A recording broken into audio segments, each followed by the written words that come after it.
Episode 11 के शुरुआत में हम देखते हैं येची यूशिन सातो के साथ ट्रेनिंग कर रहा है, जहां पर वो एक पंच मारता है यूशिन सातो को और यूशिन सातो उसे ब्लॉक कर देता है और उसे अपने हाथों से पकड़ लेता है। और पकड़ लेने के बाद वो येची को बोलता है, मैं तुमसे दोबारा कह रहा हूँ, पब्लिक में ऐसा एक्ट करना कि जैसे तुम मुझे जानते ही नहीं हो। और येची ये सुनकर एक दूसरा पंच डालते हुए बोलता है, हाँ हाँ मैं समझ गया, और कितना बार कहोगे तुम मुझसे ये बात? क्या तुम इतना डेस्परेट हो ये प्रिटेंड करने के लिए कि मैं एग्जिस्ट ही नहीं करता? क्या मैं तुम्हारे लिए इतना ज्यादा वीक हूँ? तब यूशिन सातो येची को रिप्लाई करता है, वेल जैसा तुमने कहा है ये पूरी तरीके से गलत भी नहीं है, बोल के वो येची का हाथ मोड़ देता है, जिसके वजह से येची को दर्द भी होता है। और फिर यूशिन सातो बोलता है, लेकिन जो सबसे बड़ा रीजन है वो ये है, कहीं मुझे तुम्हें अपने हाथों से मारना ना पड़ जाए। नॉर्मली मैं न्यू वन का एग्जीक्यूटिव डायरेक्टर हूँ और चेयरमैन का राइट हैंड भी। फिर सीन चेयरमैन की तरफ शिफ्ट होता है लास्ट एपिसोड में जहां हमने छोड़ा था। और फिर चेयरमैन ये चीज से पूछता है, आखिर क्या बात है बच्चे, तुम्हारा फेस इतना पीला क्यों पड़ गया? और यूशिन सातो योची को याद दिलाते हुए बोलता है, ए बच्चे, चेयरमैन तुमसे सवाल पूछ रहा है। और मनी मन सोचता है, लड़के मैंने तुम पे बहुत भरोसा किया है समझे, और अभी दांत दिखाने का सही समय नहीं है, सो प्लीज प्लीज अपना संयम मत खोना। और इधर चेयरमैन ये चीज से बोल रहा होता है, मैं तुम्हारे बारे में वरिड हूँ, लेकिन जिस तरह से तुम एक्ट कर रहे हो, आखिर ये विद्रोह वाला एटीट्यूड क्यों? मुझे ये चीज बहुत गुस्सा दिला रहा है। तुम्हारा नाम क्या है? क्या तुम मुझे सुन भी रहे हो? और योइची चेयरमैन को देखकर मनी मन सोच रहा था कि जिस मोमेंट पे मुझे वो सच्चाई पता चला, मैं इसी दिन का इंतजार कर रहा था। और जिस दिन तुम सबसे ऊपर खड़े होगे और जब मैं गुस्से से उबर रहा था, तब वो अंत मेरे नजरों के सामने आ गया। और इसीलिए आज के लिए मैं बस इतने में ही संतुष्ट रहूंगा। मैं कोई बेवकूफ या गधा नहीं हूँ जो ये ना समझ सकूं कि मेरे वर्तमान स्थिति मुझे क्या अलाउ करते हैं। और उस दिन तक, जब तक मैं स्वयं का सर्वश्रेष्ठ रूप नहीं पा लेता, मैं जितनी बार भी जरूरत होगी उतनी बार तुम्हारे सामने सिर झुकाऊंगा। और ये सोचने के बाद योइची चेयरमैन के सामने बाउ डाउन करता है और बोलता है चेयरमैन को, ये मेरे लिए बहुत ही ऑनर का बात है कि मैं आपसे मिल सका चेयरमैन। मेरा नाम उकामी है और मेरा गोल आप हो। मैं आप जैसा बनना चाहता हूँ। तब प्रेसिडेंट ये सब कुछ ये चीज से सुनकर ये चीज से पूछता है, तो तुम्हारा गोल मैं बनना हूँ? और ये चीज जवाब देता है, हाँ मैं आप जैसा बनना चाहता हूँ चेयरमैन। मैं न्यू वन का सिर्फ एक मेंबर बन के नहीं बल्कि उसके टॉप पे रहना चाहता हूँ। और इधर ये सब कुछ सुनकर योशिन सातो मनी मन बोल रहा होता है, लड़के और मत बोलो प्लीज। और फिर वो येची को बोलता है, अगर तुम्हारा ये ड्रीम फ्यूचर के लिए है तो सबसे पहले अपने क्लासरूम प्रेजेंटेशन के बारे में बचा के रखो। और ये चेयरमैन है तुम जिससे बात कर रहे हो। तभी चेयरमैन योशिन सातो को बोलता है, सातो ठीक है ना, एम्बिशन एक अच्छा चीज है ना? और तब प्रेसिडेंट ये चीज से कहता है, अपना सर ऊपर उठाओ। और ये चीज जब अपना सर ऊपर उठाता है तो चेयरमैन यानी प्रेसिडेंट जो है वो येची के आंखों में देखता है। और देखने के बाद वो येची को बोलता है, तुम्हारे आंखें बहुत ही शार्प है, क्या ऐसा हो सकता है? बोलकर वो कुछ बोलने ही वाले होते हैं कि तभी एक लेडी चेयरमैन को टोक देता है और वो चेयरमैन को बोलते हैं, तो चेयरमैन आप यहाँ पर है, बोर्ड मीटिंग शुरू ही होने वाला है और हमारा शेड्यूल बहुत ही टाइट है, तो जल्दी कीजिए। और चेयरमैन जवाब देता है उस लेडी को, शिट, क्या वो लोग एक बोर्ड मीटिंग एक बार मेरे अलावा हैंडल नहीं कर सकते?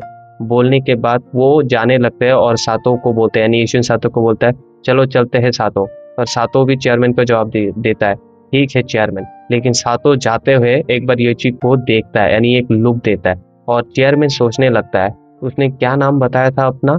ओकामी, राइट? मैं इस नाम को याद रखूंगा और मैं एक्सपेक्ट करता हूँ कि नेक्स्ट टाइम ये इससे भी ज्यादा इम्प्रेशन छोड़ेगा और इससे भी स्ट्रॉन्गर इम्प्रेशन छोड़ेगा। और उधर हम देखते हैं डूनो और ये चीज चेयरमैन को जाते हुए देखते हैं और डूनो भी ये चीज देखकर बहुत ही शॉक्ड होता है और वो बोलता है फिर ये चीज को कि वो हो तो ये है चेयरमैन मिकाडो। ये पहला बार है जब मैं उन्हें असलियत में देख रहा हूँ। डैम, उनका प्रेजेंस वाकई बहुत ज्यादा टेरिफाइंग है और हाँ टोटली ओवरवेलमिंग भी। और फिर ये चीज डूनो से पूछता है, ऐसा लगता है तुम मुझे एक दुश्मन की तरह नहीं देखता है। और फिर डूनो ये चीज से पूछता है, आखिर तुम्हें ऐसा क्यों लगता है? तब यूची बोलता है, तुम्हारे पास एक मौका था चेयरमैन के सामने। अगर तुम चाहते तो ये तुम्हारा परफेक्ट चांस होता मेरा असली नाम बोलकर मुझे एक्सपोज कर देने का, और फिर मेरा गेम ओवर। तब डूनो हंसते हुए बोलता है, वेल, जो कोई भी इस चीज को नोटिस नहीं कर पाया वो एक इडियट है, लेकिन मैं थोड़ा सा क्रेडिट तुम्हें भी देता हूँ। फिर यूची डूनो को पूछता है, आखिर तुम किसके पीछे हो? फिर डूनो बोलता है, पता नहीं, अभी तक डिसाइड नहीं किया, लेकिन तुम तो मेरे अटैक को रिएक्ट भी नहीं कर पा रहे थे अभी अभी, है ना? अगर वो कूल बंदा आके रोका नहीं होता तो तुम्हें अभी मैं 6 फीट अंदर गाड़ चुका होता। तुम्हें लगता है तुम अपने इस लेवल ऑफ स्किल के साथ मुझसे इंफॉर्मेशन निकलवा लोगे? तुम बहुत ही भोले हो। और तो और, ये मेरे डोकुगी का सबसे बेसिक टेक्निक था। तुम अभी भी एक बेबी उल्फ हो। और यूची पूछता है, क्या डोकुगी? तब दोनों बोलता है, अरे ओरिजिनल टेक्निक्स, क्या तुम इसे डोकुगी भी कह सकते हो? ये एग्जैक्टली वैसा ही है जैसा कि ये साउंड करता है, ओरिजिनल मार्शल आर्ट्स और कॉम्बैट टेक्निक्स की तरह। नॉर्मली ये तुम्हें किसी मास्टर के जरिए फील्ड में सिखाया जाता है, और क्लास बी के most of the special students के उनके अपने डोकुगी है, और हालांकि मैं उनमें सबसे अच्छा हूँ। और जो न्यूवॉर्न के एग्जीक्यूटिव्स होते हैं वो उनको इसको बहुत ही अच्छे तरीके से समझाते हैं। क्लास ए को टेक ओवर करना बहुत ही आसान रहा होगा, लेकिन तुम्हारे करंट लेवल के साथ क्लास बी के अगेंस्ट तुम्हारा कोई चांस ही नहीं है कि तुम स्टैंड कर सको। वेल, क्योंकि एक्सचेंज में एक ऑफिशियल स्कूल इवेंट है, तो तुम मरोगे तो हो नहीं, लेकिन हालांकि तुम्हें जीतना बहुत ही जरूरी है, क्योंकि अगर तुम क्लास बी से हार जाते हो तो फिर तुम मुझे बहुत ही बोरिंग वीकलिंग लगोगे, और फिर तो मैं तुम्हें अपने हाथों से मार डालूंगा, और इस बात पे मैं बहुत ही ज्यादा सीरियस हूँ। तो फिर मैं तुम्हें बाद में मिलता हूँ एक्सचेंज इवेंट के बाद। अभी के लिए स्ट्रांग बनो और अपने विल पावर के साथ और लेवल अप करो, क्योंकि अगर तुम लेवल अप करते हो तो उतना काफी होगा क्लास बी को हराने के लिए। फिर भी तुम्हारा विनिंग चांस 50-50 ही रहेंगे। वेल, मैं चलता हूँ, मुझे काम है, तो बाद में मिलते हैं। तो ये चीज जाते हुए डूनो को पूछता है, वेल, मैं क्लास बी को डोकुगी के बिना हरा नहीं सकता, और तुम, क्या तुम कर पाओगे? तब अचानक से डूनो रुकता है और सोचते हुए बोलता है, हाँ, कर लूंगा, थोड़ा टफ तो होगा पर कर लूंगा, और तुम्हारे पास तो साइज का एडवांटेज भी नहीं है, इवन एक छोटा सा एडवांटेज भी तुम्हारे फेवर में कर सकता है सब कुछ। और यही चीज सोचने लगता है, ये बहुत ही बुरा है। और तो और, मेरे पास सिर्फ 20 ही दिन बच गए हैं एक्सचेंज मीट के लिए। मेरे पास कोई सिंगल मास्टर भी नहीं है जो मुझे डोकुगी सिखा सके। तब डूनो येची का रिएक्शन नोट करते हुए येची को बोलता है, एक पर्सन है स्कूल में। और येची पूछता है डूनो से, क्या कह रहे हो तुम? तब डूनो जवाब देता है, तुम बहुत ही पैनिक कर रहे हो और सोच रहे हो कि तुम डोकुगी किससे सीखोगे, है ना? तो येची पूछता है, तुम्हें कैसे पता? तब डूनो जवाब देता है, डूड, तुम जुए में काफी बेकार हो गए, तुम्हारे फेस देखकर ही सब कुछ पता चल जाता है। मैन, तुम्हारे पास बहुत ही क्रेजी लक है, इतने सारे लोगों में तुमने उसी इंसान का अटेंशन ग्रैब किया है। तब येची पूछता है, तुम किसके बारे में बात कर रहे हो? तब डूनो पूछता है उससे, मैन, कम ऑन, क्या तुम वाकई में सीरियस हो? आखिर इतने बेवकूफी के साथ तुम इस दुनिया में सरवाइव करने का प्लान कैसे बना रहे हो? वो तुम्हारे नाक के नीचे ही है, वो आदमी जिसने इशिंकाई के हिस्ट्री में इनडेलिबल मार्क छोड़ा है। अरे वो लेजेंड इसुकी चिनो, उसे नहीं जानते क्या तुम? फिर सिन क्लासरूम के तरफ शिफ्ट होता है, जहाँ पर होमरूम टीचर गुस्से से योमी से पूछताछ करता है कि ओकामी कहाँ पर है। और इधर योमी थरथराकर बोलता है, अभी तो शायद वो इन्फर्मरी या तो फिर स्टोर रूम में होगा, और अंदर ही अंदर वो खुद से कह रहा होता है, ओकामी कुन जल्दी आओ, मदद करो। और फिर हम देख रहे कैसे होमरूम टीचर सबको पनिशमेंट दिया हुआ रहता है कि सबको इकट्ठा करके उनके ऊपर बेंच रख के वो योमी से पूछताछ कर रहा होता है। फिर होमरूम टीचर को एक अर्थक्वेक सा फील होता है, क्योंकि ग्राउंड शेक कर रहा होता है। और तभी होमरूम टीचर उन स्टूडेंट्स को बोलता है, मैंने तुम लोगों से कहा ना, अपना शरीर का एक अंग भी मत हिलाना जब तक ओकामी वापस ना आए। और फिर सभी स्टूडेंट टीचर को सॉरी बोलते हैं। और फिर टीचर उन सबको बोल रहा होता है, क्योंकि तुम लोगों के साथ मैं इतना नरमी बरत रहा हूँ, तो तुम लोगों को लगता है कि तुम लोग मेरे क्लास में लापरवाही कर सकते हो।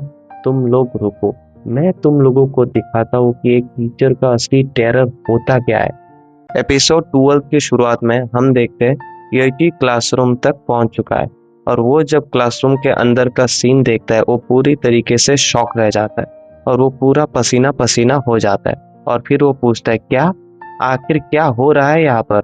और फिर हम अंदर के सीन को देखते हैं जहाँ पर हम देखते हैं कुछ स्टूडेंट्स कान पकड़कर उठक बैठक कर रहे हैं और कुछ स्टूडेंट पुशअप के पोजीशन में है और एक होमरूम टीचर स्टूडेंट के ऊपर बैठा हुआ है। फिर होमरूम टीचर यूएची को देख लेता है और वो यूएची से बोलते हैं, हे प्रॉब्लम खड़े करने वाले बच्चे, तुम श्योर हो कि तुमने अपना टाइम ले लिया?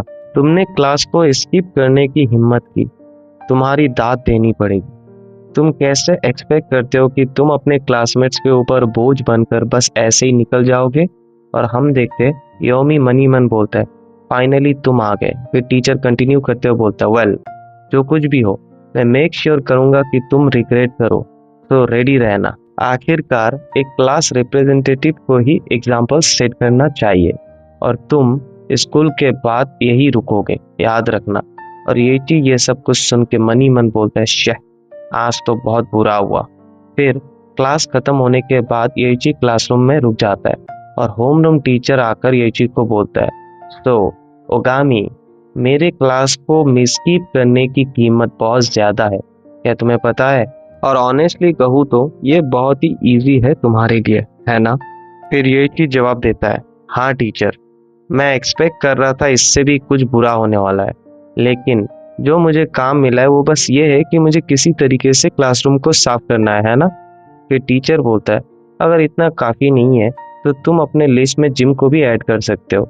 और ये सुन के यूएची जल्दी बोलता है, नहीं नहीं नहीं नहीं, बस इतना काफ़ी है। और फिर यूएची मनी मन सोचता है, चह आज तो बाल बाल बचा, लेकिन फिर भी मुझे ऐसा लगता है कि टीचर मुझसे नाराज़ है।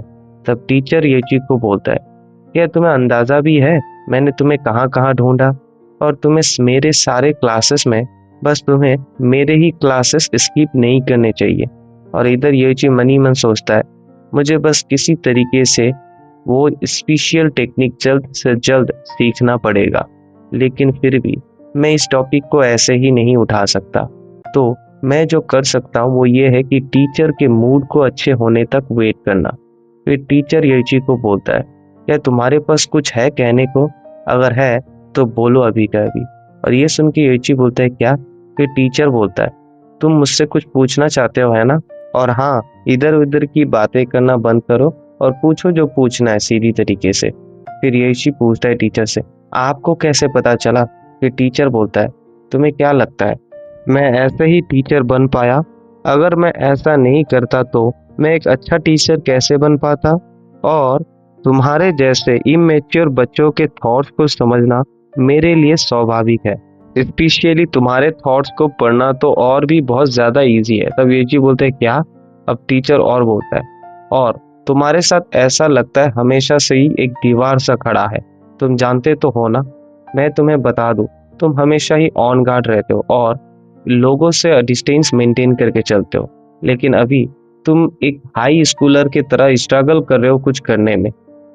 ये सब कुछ तुम्हारे फेस पे लिखा हुआ है, सो जल्दी करो और पूछो जो पूछना है। ऐसा मत दिखो जैसे कोई पिल्ला अभी अभी सुसु करने वाला है।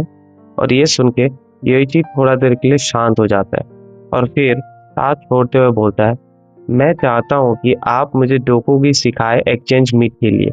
तब टीचर ये सुन के थोड़ा शॉक्ड होता है और फिर पूछता है, तुम्हें कैसे पता डोकोगी के बारे में? तब यूएची एक्सप्लेन करता है टीचर को, मैं थोड़ा देर पहले एक अपर क्लासमेंस के डोकोगी से एक्सीडेंटली हिट ही होने वाला था और उसने मुझे बताया कि आपके पास भी एक डोकोगी है ना टीचर? तब टीचर बोलता है, वेल जिस किसी ने भी तुम्हें ये बताया उसे ये बताने का कोई हक नहीं है। मेरा डोकोगी, हाँ चलो ठीक है, अपनी आंखें खुली रखना और ध्यान से देखना मुझे, क्योंकि अगर गलती से भी तुमने अपना नजर हटाया तो तुम सीरियसली इंजर्ड हो सकते हो। ये बोल के टीचर अपना डोकोगी स्किल अनलिश करता है और टीचर का डोकोगी स्किल देख के यूएची का आँख पूरा बड़ा हो जाता है और वो सोचता है, ये तो वही स्पीड है, ये तो बिल्कुल उस बार की तरह है, इशिन स्टाइल में स्वॉर्ड को चलाना। पहला स्टाइल है ब्लेड शार्पनिंग, टीचर अपने डोकोगी स्किल को शो ऑफ करने के बाद खुद से ही बोलता है, ऐसा लगता है मैं थोड़ा सा बुढ़ा हो गया हूँ, क्योंकि पुराने जमाने में तो मैं शर्ट को भी इतने आसानी से काट देता था। और फिर हम इधर देखते हैं, ये सब कुछ देखकर बिल्कुल शॉक रहता है और वो मन ही मन बोलता है, सर ने तो मॉप हैंडल को आधे में काट दिया और शर्ट को भी इतनी आसानी से काटा है जैसे किसी रियल ब्लेड से काटा गया हो। मुझे भरोसा नहीं हो रहा है कि उन्होंने ये कर दिया, वो भी बिल्कुल एक ब्लंट वुडन स्टिक के साथ। और टीचर उस स्टिक को पकड़े हुए देखते हुए बोलता है, वो बहुत दिनों के बाद मुझे एक ब्लेड को स्विंग करने की फील है, वो भी ऐसे।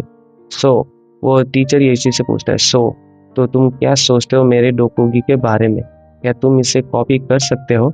और ये चीज सोचते हुए बोलता है, कोई चांस ही नहीं है कि इस स्किल को कॉपी कर सकूं। तब टीचर बोलता है, एग्जैक्टली, एक इडियट भी इस बात को रियलाइज कर लेगा। मेरा जो डोकोगी टेक्निक है वो यापा यूजर्स के लिए बनाया गया है। तुम्हें यापा को 1000 बार नहीं, 10,000 बार से भी ज्यादा टाइम स्विंग करना पड़ेगा। तब जब तुम इस पे पूरी तरीके से कंट्रोल पा लोगे उस यापा पे, तभी ये टेक्निक पॉसिबल हो सकता है। और अगर टाइम इशू नहीं होता तो मैं तुम्हें डोकोगी सिखा देता, लेकिन इसे एक्सचेंज मीट से पहले तक मास्टर करना, तुम्हें मर के दोबारा जन्म लेना पड़ेगा ऐसा होने के लिए। और शुरू करने के लिए मैंने जो देखा है उसके अनुसार ये टेक्निक तुम पे सूट नहीं करता। और यपा एक इनक्रेडिबली शार्प वेपन है और इसीलिए इसका जो ब्लेड है वो बहुत ही जल्दी टूट जाता है और कुछ ही समय बाद इसका कोई यूज भी नहीं रहता। और इसीलिए ये एक ऐसा हथियार है जिसे बहुत ही प्रिसाइजली और कैलकुलेट करने वाला कोई अच्छा इंसान ही इसका सही यूज कर सकता है।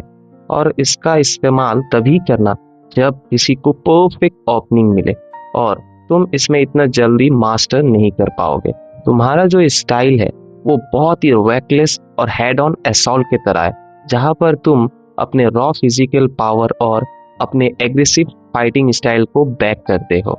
और यापा तुम्हारे लिए बहुत ही कमजोर और बहुत ही जल्दी टूट जाने वाला हथियार है, जो तुम्हारे जैसे किसी बंदे के लिए तो बिल्कुल भी नहीं है। तुम्हारे जैसे किसी बंदे के लिए ब्लंट वेपन या हैंड टू हैंड कॉम्बैट वाला टेक्निक सबसे बेहतर रहेगी, और मैं उन एरिया में बिल्कुल एक्सपर्ट नहीं हूँ। सो बस बात इतनी सी थी। और ये फिर बोलता है टीचर को, हाँ ठीक है मैं देखता हूँ। और वो खुद ही मन सोचने लगता है, मुझे पता है नए टेक्निक को मास्टर करना इतना जल्दी आसान तो नहीं होने वाला, लेकिन शुरुआत भी ना कर पाना धत तरीकी। और कौन जानता है फ्यूचर में मुझे कितने ज्यादा स्ट्रॉन्ग ओपोनेंट्स मिलेंगे। और मैं ऑलरेडी एक तकलीफ से जूझ रहा हूँ, क्योंकि बी क्लास तो अपने डोकोगी टेक्निक के साथ ऑलरेडी हमसे आगे निकल गए, तो फिर अभी मैं करूँ तो करूँ क्या? ये सब कुछ सोचकर पैनिक करने लगता है और टीचर उसका ये पैनिक लुक देख लेता है। फिर टीचर येची को बोलता है, तुम्हारा ये जोश इतना बुरा भी नहीं है। फ्रस्ट्रेशन एक पावरफुल मोटिवेशन बन सकता है। अभी के लिए चलो चले तुम्हारा टेस्ट लिया जाए, बहुत टाइम हो गया, अभी इसका सही वक्त है। और येची बोलता है, हाँ क्या है वो सर? और फिर टीचर उसको बोलता है, इवन अगर क्लास बी के पास उनका डोकोगी टेक्निक्स हो, वो लोग कुछ भी नहीं है अभी, वो लोग बस खिलौने से खेल ही रहे। उनके फ्लैशी मूव अभी के लिए तुम्हें इंटिमिडेटिंग लग सकता है। आखिर में यह सब कुछ इनर स्ट्रेंथ की बात है, और एज लॉन्ग एज तुम अपना फाउंडेशन सॉलिड तरीके से डेवलप करते हो, तुम्हारे पास अब भी जीतने का मौका है, वो भी बिना डोकोगी के। और तुम लकी हो, क्योंकि मुझे बिल्कुल एक परफेक्ट स्पेशल ट्रेनिंग मेनू पता है जिससे तुम्हारे कोर को मजबूत किया जा सके। और ये सब कुछ सुन के कंफ्यूज लग रहा होता है। तभी टीचर उससे बोलता है, मुझे फॉलो करो, मैं तुम्हें दिखाता हूँ। और ये चीज जब वहां पहुंचता है तब वो ये सब कुछ देखकर खुद से ही पूछने लगता है, एक स्पेशल मेनू अपने इनर स्ट्रेंथ को बिल्ड करने का। और तभी वो टीचर से पूछता है, टीचर ये क्या है? तो टीचर उसे बोलता है, तुम्हें क्या लगता है ये सब तुम्हारे ट्रेनिंग पार्टनर है, तो सबसे तुम रूबरू कर लो और तुम लंबे समय तक यही फंस कर रहने वाले हो। एपिसोड 13 की शुरुआत में हम देखते हैं टीचर एक सुपर पंच डमी को मारता है, जिसकी वजह से वो डमी दूर जाकर गिरता है और उस डमी से धुआं निकल रहा होता है। और टीचर ओगामी को पूछते हैं, वेल ओगामी, अब तुम्हें क्या फील हुआ ये देखने के बाद? और इसके जवाब में यूइची बोलता है, वेल मुझे लगता है ये बहुत ही इनक्रेडिबल पावर था, लेकिन ऑनेस्टली कहूँ तो मुझे समझ में नहीं आया आखिर इसको क्या ऐसा है जो स्पेशल बनाता है। क्या आपने पंच नॉर्मली नहीं मारा था? तब टीचर बोलता है, तुम सही हो, अब दूसरा देखो। और फिर टीचर एक और पंच मारता है उस डमी के सर पे, लेकिन इस बार उस डमी का सर उड़ के दीवार में चिपक जाता है। और फिर टीचर पूछता है, अभी तुम्हें क्या लगता है, क्या तुमने कोई डिफरेंस नोटिस किया है? यूइची मनी मन सोचता है, तो टीचर ने तो अभी अभी वही सेम तरीके का पंच मारा है, लेकिन इस बार वो हेड उड़ के दूर चला गया। और फिर वो टीचर को बोलता है, जो डैमेज है वो कम्प्लीटली डिफरेंट है, लेकिन मुझे अभी भी समझ नहीं आया कि आखिर ऐसा क्या चेंज हुआ इन दो अटैक्स के बीच में। तब टीचर बोलता है, प्रिसीजन स्ट्राइक। इस टेक्निक का नाम है प्रिसीजन स्ट्राइक, जो मैं तुम्हें सिखाने वाला हूँ। और पहला बार जो मैंने पंच मारा था वो फुल फोर्स से मारा था, लेकिन जब सेकेंड टाइम मैंने पंच मारा तो मैंने बेयरली कोई स्ट्रेंथ लगाया होगा, लेकिन देखने वाला कोई भी बता सकता है कि जो सेकेंड स्ट्राइक था वो बहुत ज्यादा स्ट्रांग था, है ना? और ये जो डिफरेंस है वो टारगेट से दूरी के कारण पैदा हुआ है।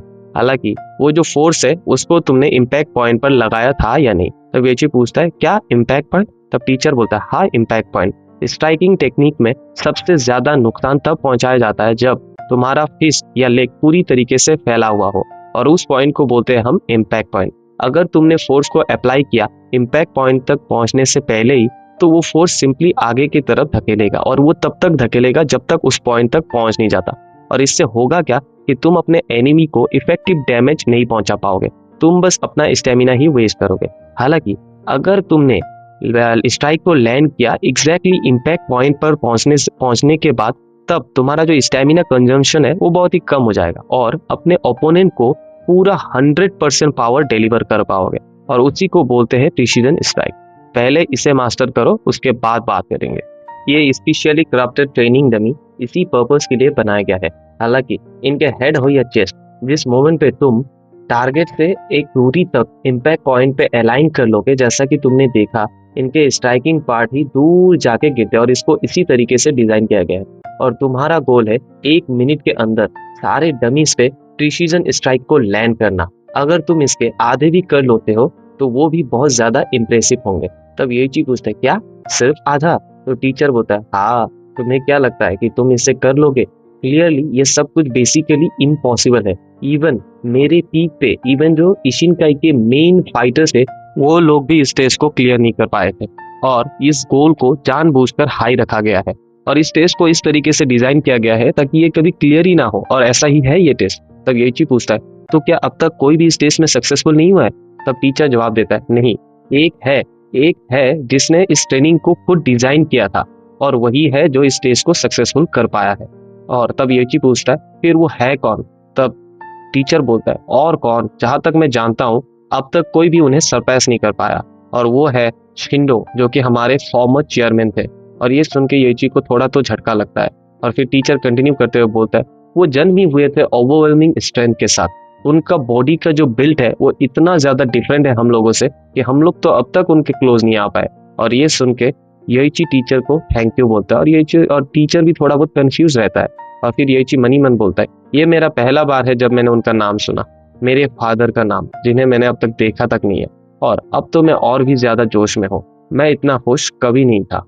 फिर सीन शिफ्ट होता है और हमें दूसरे दिन का क्लास का सीन दिखाया जाता है, जहाँ पर एओमी सबको गुड मॉर्निंग कह रहा होता है, और उसका नजर येची के ऊपर जाता है। तो वो येची को बोलता है चिढ़ाते हुए, ओगामी कौन, या टीचर ने तुम्हें पूरी तरीके से धो डाला कल के बाद, और अब से तुम ध्यान से सोचना। और आज के बाद बोलकर वो कुछ बोलने ही वाला होता है कि एओमी पूरा शॉक रह जाता है, और फिर बोलता है, क्या, आखिर क्या बात है, तुम्हारा हाथ खून से सना हुआ क्यों है? हाँ, और इसके बावजूद तुम्हारा बॉडी कंप्लीटली फाइन है, और तुम ये मत बोलना कि तुमने वाकई में टीचर के अगेंस्ट फाइट किया, और ये तुम्हारे हाथ में जो खून है ये टीचर के खून है। तब येची बोलता है, नो वे, ये तो वो ट्रेनिंग मेनू है जो टीचर ने मुझे दिए, बस थोड़ा सा इंटेंस था। और तब एओमी बोलता है, नहीं नहीं नहीं, ये थोड़े से बहुत ज्यादा इंटेंस था। और फिर हम देखते हैं इकारी टेनमा आता है। आने के बाद वो दोनों को गुड मॉर्निंग बोलता है, जिसके जवाब में दोनों उसको मॉर्निंग बोलता है। और फिर येची बोलता है, परफेक्ट टाइमिंग, मैं तुम दोनों से कुछ कहना चाहता हूँ, तुम लोग मेरे साथ एक्सचेंज मीट में चलो, और टीचर ने भी ऑलरेडी अप्रूव कर दिया, तो आज से ट्रेनिंग शुरू। और फिर इकारी टेनमा हंसते हुए बोलता है, या मैं तो बस इसी चीज का इंतजार कर रहा था। और योमी बोलता है क्या, तो मेरे ओपिनियन के बारे में क्या? योइची इकारी को बोल रहा होता है तुम्हारे साथ काम करने में मजा आएगा, लेकिन इस बीच वो योमी को इग्नोर कर देता है, और जिसकी वजह से योमी को गुस्सा आ जाता है और वो बोलता है मुझे इग्नोर मत करो, मुझे इस तरीके का पॉइंटलेस फाइट में कोई इंटरेस्ट नहीं है जैसे कि ये एक्सचेंज मीटिंग है। और तब योइची योमी को बोलता है हमारे पास कोई चॉइस नहीं है, और कोई है भी तो नहीं, मैं उन लूजर्स को पिक नहीं कर सकता जो बस किसी के भी पीछे चल देता है, और तुम ही बोलो क्या मैं उन्हें चूज कर सकता हूँ? तब योमी बोलता है उन्हें लूजर्स कहना थोड़ा सा हार्श होगा। और फिर हम देखते हैं ये बातें सुन के एक स्टूडेंट रो रहा होता है, जिसको एक टकला वाला स्टूडेंट नैपकिन देते हुए बोलता है मत रो ना भाई। और फिर हम देखते हैं योइची योमी को बोलता है क्या तुमने ये नहीं कहा था कि तुम मेरे पैर के नीचे रहोगे? तो वो सब सिर्फ बातें थी, है ना? कितने डिसअपॉइंटिंग हो तुम, और ऐसा लगता है कि मुझे अब किसी और को देखना पड़ेगा। और ये सब सुन के योमी को बहुत ही ज्यादा इरिटेटिंग और गुस्सा सब फील हो रहा होता है, और फिर वो बोल ही देता है अच्छा ठीक है मैं जाऊंगी, ठीक है। और फिर योइची मुस्कुराते हुए बोलता है मुझे पता था तुम ऐसा ही कुछ कहोगे। और फिर हम देखते योमी पूरा एकदम थका हुआ सुर में बोलता है अच्छा मैं तो ये सोच ही नहीं रही थी कि मैं इस तरीके के मैस में इन्वॉल्व हूँ, लेकिन ऐसा लगता है फिर से पसीना पसीना होना पड़ेगा गाइस, और मैं कर भी क्या सकता हूँ। और ये सब कुछ सुन के योइची योमी को थैंक्स बोलता है, जिसे सुन के योमी पूरी तरीके से गुस्सा हो जाता है। That's it, बस इतना ही, वो भी एक शब्द? और तुम्हें क्या लगता है जो इतने टाइम मैंने तुम्हारा मदद किया उसका क्या? और ये जो तुम बस एक थैंक्स कह रहे हो, एक थैंक्स बोल के सब कुछ रफा साफ कर देने वाले हो क्या? हाँ, तुम यही करने वाले हो? और ये सब कुछ वो बिल्कुल येची के सर के पास आके बोल रहा होता है। फिर येची योमी को बोल रहा होता है प्लीज थोड़ा सा दूर चले जाओ, थोड़ा सा दूर चले जाओ, थोड़ा तो सिंसेरिटी दिखाओ। और फिर ये सब कुछ सुन के योमी येची को बोल रहा होता है ठीक है मुझे मेरा रिवॉर्ड दो, मुझे मेरा रिवॉर्ड दो। फिर येची बोलता है अच्छा ठीक है मैं तुम्हारा एक रिक्वेस्ट मान लूंगा, तो शांत हो जाओ। और ये सब कुछ सुनकर योमी की आंखें पूरी तरीके से चमक जाता है, और वो येची को बोलता है अच्छा ऐसा बात है तो फिर मेरे साथ डेट पे चलो, बोल के वो पूरी तरीके से मुस्कुरा रहा होता है। और वो फिर से बोलता है तो फिर ये वीकेंड मेरे साथ डेट पे चलो, ठीक है। और ये सब कुछ हम देखते हैं कि पूरा का पूरा क्लासरूम सुन रहा होता है। और फिर येची बोलता है क्या? एपिसोड 14 के शुरुआत में हम देखते हैं येची बाहर आया हुआ है, जहाँ पर वो यूशिन सातो से बात कर रहा है, जहाँ पर यूशिन सातो येची से पूछता है तो तुमने प्रिसीजन स्ट्राइक का ट्रेनिंग स्टार्ट कर दिया है? ये सच है, अगर तुम प्रिसीजन स्ट्राइक को मास्टर कर लेते हो तो तुम इस टेक्निक में ब्रेक थ्रू कर सकते हो, और ऐसा करके तुम हाई स्कूल के लेवल तक पहुंच जाओगे, जैसा कि एक्सपेक्ट किया था इस छुट्टी से। तब येची यूशिन सातो को रिप्लाई करता है नहीं नहीं, ये टाइम नहीं है इम्प्रेस होने का, तुमने मुझे बताया क्यों नहीं इस तरीके के पर्सनल टेक्निक्स के एग्जिस्टेंस के बारे में? तब उधर से यूशिन सातो का रिप्लाई आता है वो इसीलिए क्योंकि तुम तब उस लेवल तक नहीं पहुंचे थे, और पर्सनल टेक्निक को मास्टर करने की कोशिश करने के लिए जो सॉलिड फाउंडेशन चाहिए थे वो तुम्हारे पास थे नहीं। अगर तुम कोशिश भी करते तो वो रेकलेस हो जाता, और अभी तुम्हारे पास है कोई ऐसा जो तुम्हें ये टेक्निक सिखा रहा है, क्या तुम्हें वो कॉलर हटा नहीं देने चाहिए? तब ये चीज थोड़ा सोचते हुए बोलता हाँ लेकिन तुम मुझे एटलीस्ट प्रिसीजन स्ट्राइक सिखा तो सकते थे। तब उधर से यूशिन सातो बोलता है उस टाइम इतना टाइम नहीं था, और तुम्हारा बॉडी इतना वीक था कि बात करने लायक नहीं था, और हमारे पास सिर्फ 2 साल था तुम्हें ट्रेन करने के लिए ताकि तुम एंट्रेंस लेवल तक का स्ट्रेंथ पा सको। तब ये चीज थोड़ा चिढ़ते हुए बोलता है मैं इतना भी ज्यादा बुरा नहीं था। और तब उधर से यूशिन सातो बोलता है हर चीज को एक ऑर्डर में करना चाहिए, और तुम्हें हमेशा पता होना चाहिए कि तुम्हें चीजों को कितने सफाई से करना है। एनीवे, अभी कहाँ हो तुम? तब येची का जवाब आता है मैं शिनजुकू में हूँ, मेरा एक अपॉइंटमेंट है। तब उधर से यूशिन सातो पूछता है क्या एक अपॉइंटमेंट? ये बहुत ही रेयर बात है, किसके साथ है? तब येची बोलता है एक क्लासमेट के साथ, यूं समझो कि जबरदस्ती आया गया हूँ, और मेरा कोई मन नहीं था आने का लेकिन आना पड़ा। और तब उधर से यूशिन सातो बोलता है तुम्हारे एक्सप्लेनेशन सुनने के बाद जो मुझे लग रहा है क्या ये कोई डेट है? कहीं ये डेट तो नहीं है? तब उधर से येची बोलता है बिल्कुल नहीं। और तब उधर से फिर यूशिन सातो बोलता है अरे छुपाने की जरूरत नहीं है, अभी तो ये तुम्हारे जवानी के दिन है। तब उधर से येची बोलता है मैंने कहा ना, मैं आना नहीं चाहता था, बस आ गया। और वो लड़की एक बार कुछ डिसाइड कर लेती है तो उसे रोकना बहुत मुश्किल है, और मेरे लिए हालत ऐसे थे कि मैं उसे मना नहीं कर पाया। एनीवे, उसने मुझे अपने जाल में फंसाया है, उसका नाम है नात्सुमे। और ये सुन के हम देखते हैं यूशिन सातो पूरी तरीके से शॉक रह जाता है, और फिर वो हड़बड़ाते हुए बोलते क्या क्या वो नात्सुमे बोला तुमने? क्या बाय एनी चांस उसके हेयर ब्लू कलर के हैं? तब इधर से येची पूछता है क्या क्या तुम उसे जानते हो? और फिर उधर यूशिन सातो बोलता है क्या उसका पहला नाम था? क्या उसका पहला नाम था? हाँ क्या? उमी, नात्सुमे उमी ऐसा कुछ नाम था। और उधर से फिर योइची बोलता है, मिस्टर सातो क्या हुआ आपको? उधर फिर सातो योइची को बोलता है, तुम प्लीज सावधान रहना इस लड़की से, अगर पॉसिबल हो तो उस लड़की के साथ ज्यादा इन्वॉल्व मत होना। तो इधर योइची पूछता है कि क्यों, आखिर क्या हुआ? और तब उधर से सातो बोलता है, मुझे नहीं पता आखिर ये लड़की क्लास ए में क्या कर रहा है, लेकिन तभी उधर से योइची के कान से कोई ईयरबड्स निकाल लेता है और हम देखते हैं ये और कोई नहीं, ये होता है एओमी। तब एओमी योइची को बुलाता है, ओगामी सॉरी तुम्हें वेट कराने के लिए, तुम तो कैजुअल कपड़े में तो तुम्हारा वाइब ही चेंज हो गया है ना, थैंक्स फॉर कमिंग, चलो आज के दिन को ग्रेट बनाते हैं। उधर यूशिन सातो योइची को एक्सप्लेन कर रहा होता है, योइची के दूसरे कान में जो ईयरबड्स है उसमें वो बोल रहा होता है, ये जो लड़की है नात्सुमी युमी, वो कभी टोक्यो कैपिटल सोसाइटी की हेड हुआ करती थी और न्यूअन ग्रुप के टोक्यो के जो बॉस है करेंटली, उनके नाम है नात्सुमी काइतो और उन्हीं का सबसे बड़ा बेटी है नात्सुमी ओमी।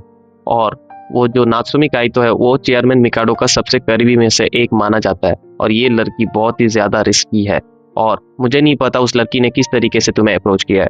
फिर नेक्स्ट सीन में हम देखते हैं दोनों रेस्टोरेंट के अंदर बैठे हुए हैं जहाँ पर खाना सर्व किया गया है और उन खानों को देखकर योमी बोलता है, ओ देखने में तो बहुत ही अच्छा लग रहा है, एक सेकेंड रुको, मैं पहले पिक्चर ले लेती हूँ, तुम्हें रेयरली ही इटालियन फूड खाने को मिलेगा हॉस्टल लाइफ में। और इधर हम देखते हैं योइची मनी मन सोच रहा होता है, क्या है आखिर ये, क्या ये कोई पेटू है या ये कोई असुर या फिर कुछ और फिर योमी योइची को बोलता है, चलो खाते हैं, बोल के वो खाने लग जाती है और खाने के बाद वो बोलती है, लास्ट टाइम जब मैं प्रॉपरली इस तरीके का खाना खाई थी, मुझे याद नहीं कि उसका टेस्ट कैसा है, लेकिन मैं हमेशा ही डॉग फूड खाती हूँ जिसमें हाई प्रोटीन हो ऐसा कुछ, और ये तो उससे भी ज्यादा टेस्टी लग रहा है। और उधर हम देखते हैं योइची मनीमन सोच रहा होता है, मैं थोड़ा सा परेशान हूँ जो कुछ भी मिस्टर सातो ने कहा उसके बाद, लेकिन ये जो दिन है वो शॉकिंगली बहुत ज्यादा ऑर्डिनरी निकला। हम लोगों ने शॉपिंग किया, हम लोगों ने गेम खेले, हम लोग थोड़ा इधर उधर टाउन के चक्कर मारे, हमने ये भी देखा कैसे तो ड्रंक लोग एक दूसरे के साथ झगड़ रहे, और अब ये मील। और फिर योइची अपने प्लेट को देखते हुए बोलता है, हाँ मेरा पास्ता किधर है? और हम देखते हैं योमी बोलता है, ये तो बहुत ही ज्यादा डिलीशियस था। तो उधर योइची बोलता है, तुम बहुत ही जल्दी जल्दी खाना खा लेते हो। योमी चिढ़ते हुए बोलती है, जो रियल डील है वो अब स्टार्ट होगा, एक बार मेरा पेट थोड़ा फुल हो जाए उसके बाद डिजर्ट टाइम, बोल के वो एक वेटर को बोलता है, एक्सक्यूज मी, क्या हमें एक स्पेशल परफेक्ट मिल सकता है प्लीज? तब वो वेटर योमी को बोलता है, प्लीज अपने ऑर्डर टैबलेट के जरिए प्लेस करें। और ये सुन के योमी बोलता है, ओके।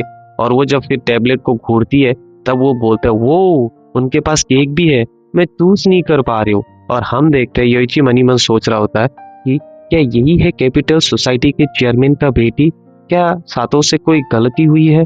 नहीं, पर यह सब कुछ एक्सप्लेन कर देता है कि कैसे क्लास बी के सोर्स के जो इंफॉर्मेशन नात्सुमी योमी ने मुझे दिए थे उसके फादर पक्का न्यूअन के साथ होंगे, और अगर वो मिकाडो के सबसे करीबी है तो इसके पास यानी नात्सुमी योमी के पास सारे इंफॉर्मेशन होना जैसा कि ये चाहती है कोई बड़ा बात तो नहीं है। और हम देखते हैं नात्सुमी योमी अपने डेजर्ट को देखकर और चीख कर बोल रहा होता है, वो ये प्लेस तो सुपर फोटोजेनिक है और यहाँ के फूड तो वाकई बहुत लाजवाब दिखते हैं, टोटल जैकपॉट। और वो योइची को बोलता है, योइची क्या तुम्हें एक बाइट चाहिए या फिर मैं तुम्हारे लिए कोई दूसरा मंगा दूं? तो योइची बोलता है, नहीं नहीं नहीं नहीं नहीं, मैं ठीक हूँ, मुझे स्वीट इतना पसंद नहीं है, और मोर इम्पोर्टेंटली मेरा पास्ता कौन खा गया? योइची ऐसा मनी मन बोल रहा होता है।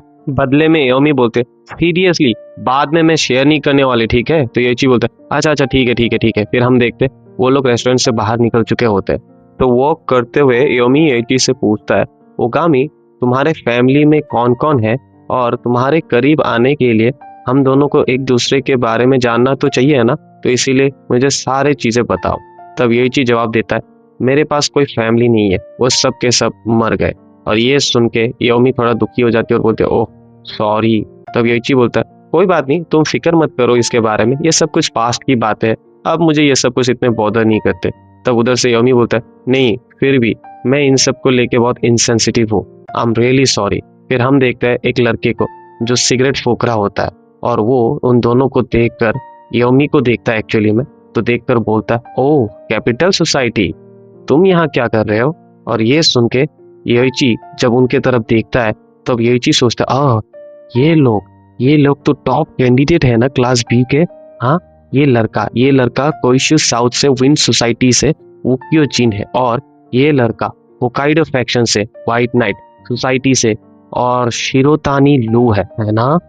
ये सब कुछ सोच ही रहा था कि उकियो जिन बोल पड़ता है, क्या कोइंसिडेंस है ये लड़का और तुम्हारे साथ।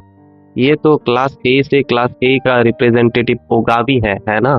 तभी योइची मनी मन सोच रहा होता है, मोर इम्पोर्टेंटली क्या इन लोगों ने नात्सुमे को कैपिटल सोसाइटी कह के पुकारा।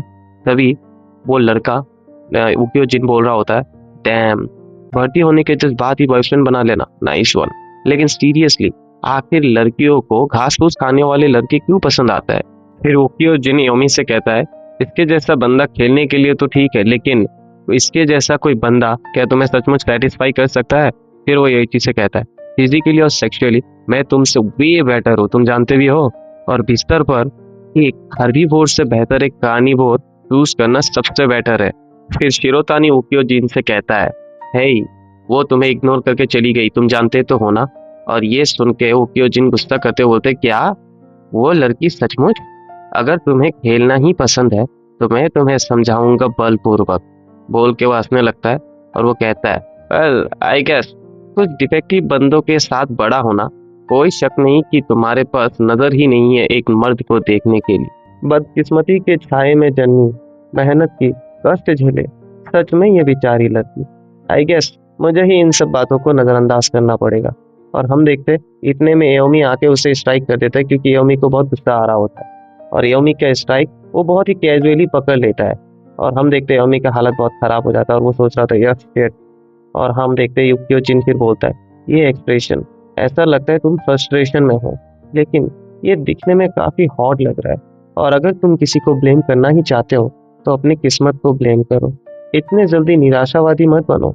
आई मीन, तुम क्लास ए में हो और मैं क्लास बी में, तो ऐसा कोई तरीका ही नहीं है कि तुम मुझे हरा सको। बस एक्सेप्ट कर लो रियलिटी को, ठीक है। जैसे ही वो इतना कहकर खत्म करता है, तभी योइची आकर बीच में मार के दोनों को छुड़ा देता है। और ये देखकर उकियो जिन योइची को बोलता है, आखिर तुम्हें क्या लगता है तुम क्या कर रहे हो। तब योइची उकियो जिन से कहता है, खैर तुमने क्या पूछा। इवन एक ऑब्जेक्टिव पॉइंट ऑफ व्यू से भी मैं एक क्लासमेट होने के नाते और क्लास ए के क्लास रिप्रेजेंटेटिव होने के नाते मैं ओगामी ये क्लियर कर रहा हूँ कि मैं तुम्हें पसंद नहीं करता, साउथ विंड सोसाइटी से उकियो जिन, याद रखना। एपिसोड 15 के शुरुआत में हम देखते हैं उकियो जिन को योइची पे बहुत गुस्सा आया हुआ रहता है, लेकिन तभी उसे कुछ अजीब लगता है तो वो बोलता है, मैं जो सुन रहा हूँ क्या वो सचमुच सही है, क्योंकि मुझे ऐसा लग रहा है कोई तो मुझे बाहर घूमते हुए किसी व्यक्ति की नींद में बरबराहट क्यों सुनाई दे रही है। और फिर योइची मनी मन बोलता है, हाँ तो वो मेरा आवाज सुन सकता है। तो हाँ, उसका जो कान है वो प्रोबेबली सच में अच्छे से काम करता है, लेकिन ऐसा लगता है कि मैंने इसे बहुत ज्यादा कॉम्प्लिकेटेड बना दिया है।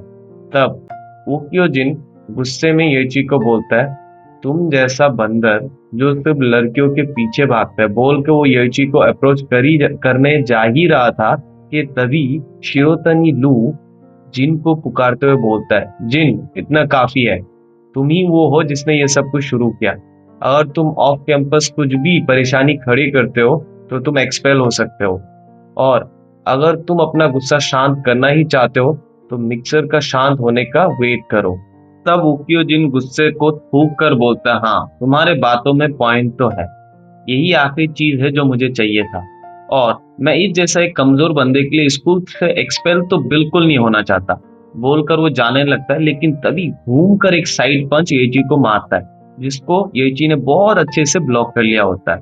और तब वो कहता है उकियोजिन, लेकिन जैसा कि तुम जानते हो हम लोग अभी स्कूल के पास तो है नहीं, हम लोग तो अभी शिंजुकू में है, तो जब तक कोई पता नहीं लगा लेता है तो क्या फर्क पड़ता है क्या होगा क्या नहीं।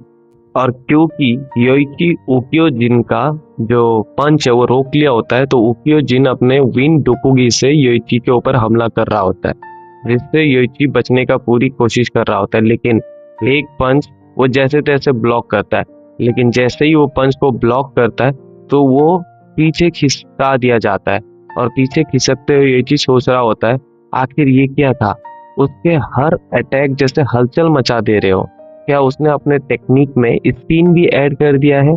और तब हम देखते हैं वो इतना सोच ही रहा था कि उक्योजिन उस पर एक पावरफुल साइड किक के साथ येची के ऊपर वो हमला कर देता है, जिसको येची जैसे तैसे सरवाइव कर रहा होता है।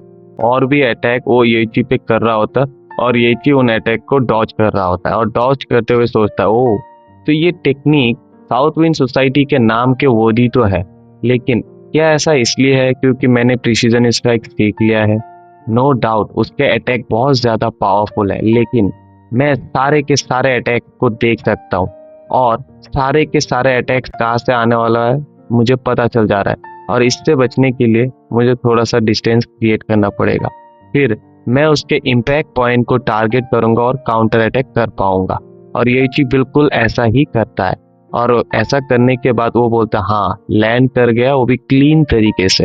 अब ऐसा लग रहा है कि मेरे ट्रेनिंग के दिन काम के हैं, और जब भी हो मैं बहुत ज्यादा फोकस कर रहा हूँ डेस्टिनेशन पे, लेकिन मैं अभी भी पूरा ताकत नहीं लगा रहा।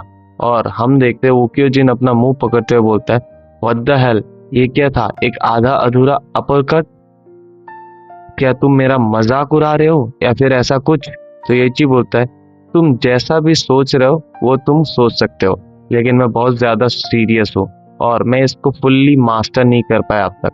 और ये सुन के उक्योजिन येची के ऊपर गुस्सा करते हुए बोलता है, यू बास्टर्ड। और हम देखते हैं पीछे शिरोतानी लो एक्सप्लेन करता है, डैम इट, यही वो चीज है जिसे जिन सबसे ज्यादा नफरत करता है। क्लास ए का एक नोबॉडी कोशिश भी करे क्लास बी के किसी से पंगे लेने का। और हम देखते उक्योजिन अपना ऑरा को अनलीश कर रहा होता है और बोलता है, क्या तुमने मुझे एक ट्रेनिंग डमी समझ के रखा है जिसने एक अनफिनिश टेक्निक के लिए मुझे यूज किया है? हाँ, और किसी ने भी मुझे इस तरीके से डिसरिस्पेक्ट नहीं किया। मैं इसे हाथ से ऐसे ही तो नहीं जाने वाला, मैं तुम्हें मार डालने वाला हूँ, वो भी साउथ विंड टोकुगी के साथ। बोल के वो अपने हाथों में पावर को इकट्ठा करने लगता है। और ये देख के योमी चिल्लाते हुए बोलता है, रुको, क्या तुम पागल हो? ये टेक्निक बहुत ज्यादा है, क्या तुम सीरियसली यहाँ किसी को मार डालना चाहते हो? और तब वो येची को बोलता है, ओगामी इग्नोर करो इसे, चलो चलते हैं, और हमें नहीं पता ये क्या करने वाला है। तब येची योमी को कहता है, फिक्र मत करो, अगर कोई सीधा टकराए तो ये मेरे एडवांटेज में काम करेगा। फिर हम येची के ट्रेनिंग के दिनों को देखते हैं, जहाँ पर वो ट्रेनिंग डमी के साथ ट्रेनिंग कर रहा होता है, जिसमें वो एक ट्रेनिंग डमी के सर पे मार के उसे दूर उड़ाकर वॉल में चिपका दिया होता है, और फिर बैठकर वो हाफ रहा होता है। तब टीचर आकर उसे थम्स अप देते हुए बोलता है, तुम मेरे सोच से भी ज्यादा अच्छे कर रहे हो, इवन अगर तुम्हारा ग्रोथ पेनफुली स्लो भी हो तो। तब योइची टीचर से पूछता है, टीचर मेरा एक सवाल है। तो टीचर कहता है, क्या है कहो। तो योइची पूछता है, रियल कॉम्बैट में ट्रेनिंग डमी के तरह हमारा ओपोनेंट ऐसे ही बस खड़ा तो नहीं रहने वाला है ना, तो मुझे क्या करना चाहिए अगर मेरे ओपोनेंट बहुत ज्यादा वाइल्डली मूव कर रहा हो तो? तब टीचर येची को बोलता है, तुम्हारा ऑब्जर्वेशन तो अच्छा है, अब तुम आगे की सोचने लगे हो, तो फिर बेसबॉल के बारे में सोचो और उसे विजुअलाइज करने की कोशिश करो। तब येची पूछता है, क्या बेसबॉल? तो ये टीचर एक्सप्लेन करता है, इमेजिन करो तुम एक बैटर हो और एक फास्ट बॉल कर्व बनाता हुआ तुम्हारे तरफ आ रहा हो, तो तुम सबसे पहला काम क्या करोगे? बॉल के ट्रेजेक्टरी को पढ़ोगे, है ना? तो ये चीज बोलता है हाँ। तो तब टीचर बोलता है, फाइटिंग भी सेम है। फिर ये चीज south wind style combat art के पहला फॉर्म यानी फर्स्ट फॉर्म नमिकाजे को देखकर टीचर के बातों को याद करता है। अगर तुम्हारा ओपोनेंट एक कर्व बॉल हो और तुम एक बैटर हो, तो सबसे पहला काम जो करो वो है खड़े रहो, वो भी शांत, और कोई फर्क नहीं पड़ता पिच कैसा हो, बॉल की ट्रेजेक्टरी को पढ़ो और बल्ला जोर से घुमाओ। और अगर तुम्हारा ओपोनेंट तुम पे चार्ज करता है एक फास्ट बॉल की तरह, वो भी स्ट्रेट तुम पर, तब मुझे और कुछ बताने का जरूरत नहीं है, क्योंकि तुम्हारे पास जितना भी ताकत होगा उससे बल्ले को स्विंग करो और फिर तुम्हें रिजल्ट पता चल जाएगा। और अगर एक बार तुम एक क्लीन हिट लैंड कर देते हो तो दोनों फोर्स टकरा जाएंगे। और फिर हम देखते हैं कैसे योइची टीचर के बातों को अप्लाई करके उक्योजिन को नॉकआउट कर दिया होता है, जिसको देख शिरोतानी लू, योमी दोनों के दोनों शॉक रह जाते हैं। और शिरोतानी लोग कहता है नो वे, जीन का डोकुगी बस खत्म। और एओमी कहता है साउथ विंड सोसाइटी का सीक्रेट आर्ट बस एक पंच में खत्म कर दिया, वो भी सिर्फ एक पीस में।